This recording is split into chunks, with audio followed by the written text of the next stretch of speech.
பிற நாடுகளின் மீது வரி விதிக்கும் முடிவால் பாதிப்புத்தான் ஏற்படும் என்று ஐநா பொதுச் செயலாளர் ஆண்டோனியோ குடரெஸ் அமெரிக்காவிற்கு மறைமுக எச்சரிக்கை விடுத்துள்ளார்.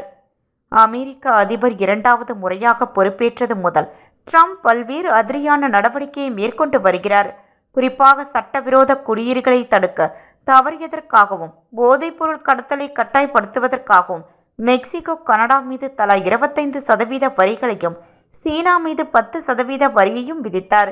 இதற்கு பதிலடியாக அமெரிக்கா மீது 25% வரிகளை கனடா விதித்தது. அதேபோல உலகின் அனைத்து நாடுகளில் இருந்தும் இறக்குமதி செய்யப்படும் இரும்பு மற்றும் அலுமினியத்துக்கு 25% கூடுதல் வரி விதிப்பும் நேற்று முதல் அமலுக்கு வந்தது.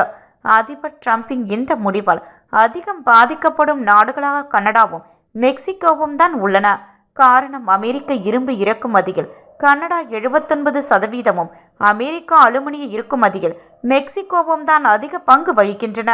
இந்த நிலையில் உலக நாடுகள் மீது வர்த்தக போரை தொடுத்தால் அனைத்தையும் இழக்க நேரிடும் என்று ஐநா பொதுச் செயலாளர் ஆண்டோனியோ குட்ரோஸ் எச்சரிக்கை விடுத்துள்ளார். நாம் உலகளாகிய பொருளாதாரத்தில் வாழ்ந்து வருகிறோம் என்று நினைக்கிறேன். ஏனென்றால் ஒவ்வொருவரும் ஒன்றுக்கொன்று தொடர்புடையது. வரியில்லாத வர்த்தகத்தின் மூலம் அனைத்து நாடுகளும் பயனடைய முடியும். வரிகளை சுமத்தி வர்த்தக போரில் ஈடுபட்டால் அனைத்தையும் இழக்க நேரிடும். இவ்வாறு அவர் கூறினார்.